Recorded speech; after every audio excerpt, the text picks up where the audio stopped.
La Jornada Zacatecas TV, un espacio de libertad.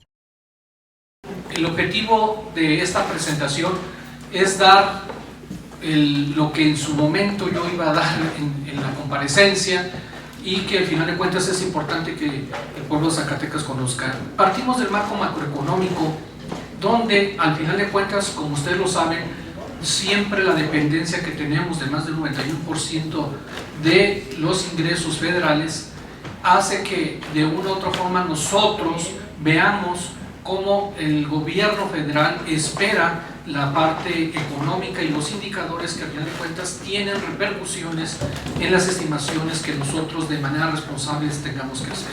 Podemos ver en este sentido el gasto federalizado. El gasto federalizado es decir, de todas las entidades federativas. Y este gasto federalizado observa un crecimiento del 9.9%, casi un 10%. No se va a observar ningún nuevo impuesto, ni se modifican las tasas respecto, en este caso, las cuotas que existen de cada uno de los impuestos vigentes. Entonces, eso da una parte de estabilidad. Lo único que movemos es en la parte de actualización de derechos. En el caso de participaciones federales, esperamos un crecimiento del 8.3%, en los ingresos propios un 12.3%. Esto tiene que ver, como más adelante lo pondré, sobre todo en la recuperación de los swaps, de las coberturas de una forma que tenemos de la deuda de largo plazo. Las aportaciones federales, como lo cité, por el efecto que tiene en la recaudación federal participable, presenta casi el 11%, y en los convenios continuaremos con la presupuestación de los 2,000 millones de pesos para educación. Otra de las preguntas que han hecho, ¿se viene cumpliendo? Sí. El gobierno federal nos viene aportando, ya son cerca de 1.600 millones de pesos que venimos recibiendo de esta parte. En este sentido, los ingresos propios presentan una propuesta a los señores diputados de crecimiento del 12%, 12.3%. En los ingresos totales que vienen del gobierno federal, como podemos ver, Zacatecas tiene esta parte muy en lo particular de seguir dependiendo de las aportaciones federales, lo que conocemos como el ramo 33. Como ustedes saben, ahí se encuentra todo lo que tenga que ver con educación, salud, gran parte del fondo 3 y 4 que tiene que ver con municipios, seguridad. Entonces, esta parte, sobre todo que viene referenciada a la recaudación federal participable con los fondos que más adelante citaré, de una u otra forma, por eso observa ese crecimiento por arriba de una u otra forma, y en el componente pues representa el 48% de los ingresos federales. El 41% sigue siendo las participaciones, sostenidos sobre todo por el Fondo General, y en el caso de convenios de asignaciones permanecen dos temas muy importantes, que es lo de la UAS, el convenio que se tiene, otros pequeños convenios que tenemos, y sobre todo los 2,000 millones de pesos que he citado, que es lo de educación, que de ahí proviene. En materia de convenios, tenemos la distribución de 3.836 millones. Y de esos 3.836 millones, 2,000 millones de pesos es lo que vuelvo a repetir, viene del mecanismo U080, que mucho se ha debatido, que si está seguro esta parte. Técnicamente no es seguro, pero desde el punto de vista operacional y del compromiso y minutas que se ha firmado, nos garantiza esta transferencia de otra forma. ¿Cuál es la perspectiva? Que esto sea institucional, se haga un híbrido como se está haciendo en Michoacán, de otra forma donde hay una aportación federal, una aportación estatal, se permite la afectación de participaciones a través de la aprobación de las y los diputados, y con base en eso, de una u otra forma, se crea un fondo que permita dar suficiencia presupuestal garantizada. La UAS es lo mismo que publica en este caso y aprobaron en el presupuesto de egresos federal la asignación de 1.788 millones, de una u otra forma, aparte de lo que el Estado le aporta a la propia universidad, y otros convenios por alrededor de 48.3 millones de pesos. Hemos logrado lo que en años, yo decía, más de 15 años no se tenía. Traíamos una dinámica de cortos plazos, una dinámica de adelanto de participaciones. Desde que está esta administración no se ha hecho y no se hará. Bueno, en esta composición que tenemos, podemos distribuirla de la siguiente forma. El Poder Judicial crece casi un 10%. Los municipios de la bolsa de crecimiento de estos casi 3,000 millones de pesos, el 40% se lo van a llevar los municipios, para que ustedes tengan idea. Más de 1.200 millones de pesos, esa es la parte importante que se van a llevar los municipios. El Poder Ejecutivo está dentro del margen, como ustedes lo pueden ver, casi es un efecto inflacionario, no estamos creciendo más allá de ser optimistas, como lo he reiterado, y los organismos autónomos. Es una parte importante de la situación de los organismos autónomos.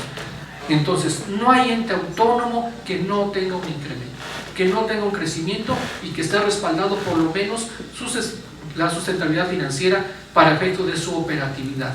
No podrá haber pretextos respecto de eso. En este sentido, el Poder Judicial alcanzaría un total de 605 millones de pesos. Con el crecimiento que cité, el Poder Legislativo crecería, alcanzaría, mejor dicho, 430.7 millones, con una asignación a la legislatura de casi 93 millones y casi 138 millones a la Auditoría Superior del Estado. Respecto a los entes autónomos, estos órganos autónomos, todos como lo podrán comparar, no hay ente que no crezca más del 10%. Respecto del Poder Ejecutivo, tenemos en total una distribución de 25.927 millones de pesos. ¿Esto cómo se distribuye? La parte centralizada, la que al final de cuentas están las dependencias, los organismos desconcentrados, tenemos 17.496 millones. Esta parte representa un crecimiento del 7.4%. Si lo vemos, está por abajo del 8%. No crecemos como los demás lo están haciendo, como los entes autónomos, como el propio Poder Legislativo, Poder Judicial, en fin. En seguridad pública, que es un tema muy sensible y que al final de cuentas el señor gobernador nos ha instruido a privilegiar esta parte de gasto, a privilegiar este crecimiento, estamos considerando un crecimiento del 10.4% en 3 entes sobre todo: Tribunal Superior de Justicia, la Secretaría de Seguridad Pública y la Fiscalía. En el caso de la Secretaría de Seguridad Pública, considera la contratación de 150 elementos de policía para el próximo año, de otra forma, además de un crecimiento en general en la parte de nómina y en su gasto de operación. En el sector de educación es un rubro muy importante siempre de asignación. De una u otra forma, ustedes lo pueden ver, casi un 40-42% se lo lleva esta parte de educación, donde está concentrado en la Secretaría de Educación del Estado, donde hay 11.452 millones, la UAS 2.352, los organismos como COBAES, CCTIs, universidades politécnicas, entre otros, 695 millones, y el INSACE, para el efecto de construcción de escuelas, 345.6 millones. Hay secretarías como Campo, que crece en este caso más de un 30%, Turismo también crece más del 30% en ese sentido. Pensamos en la actividad económica, en lo que tiene que ver con toda esta fortaleza. Alcanzaremos 650 millones de pesos para efectos de obras públicas, potenciando con lo que tenemos de municipios, más lo que se va a lograr en este caso de este paripaso, podemos llegar a obras de más de 1.500 millones de pesos en ese sentido. Se plantean 2 nuevos fondos. Este fondo que tiene que ver con saneamiento financiero de 50 millones, ustedes ya a lo mejor no es tanto, pero la recuperación que tenemos de impuestos sobre la renta, por ejemplo, vía 3B del artículo 3B de la Ley de Corrección Fiscal, podemos hacer un círculo virtuoso, porque nosotros recuperamos el 75% de esos pagos que hagan los municipios.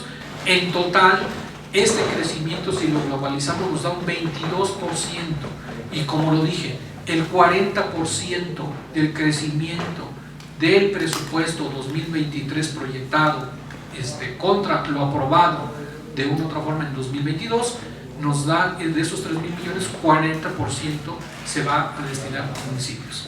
Entonces, es cuanto poderles comentar. De una u otra forma, es la generalidad del presupuesto. Consideramos, vuelvo a repetir, lo más importante es la sustentabilidad financiera, el equilibrio y que no hay deuda pública. La Jornada Zacatecas TV, un espacio de libertad.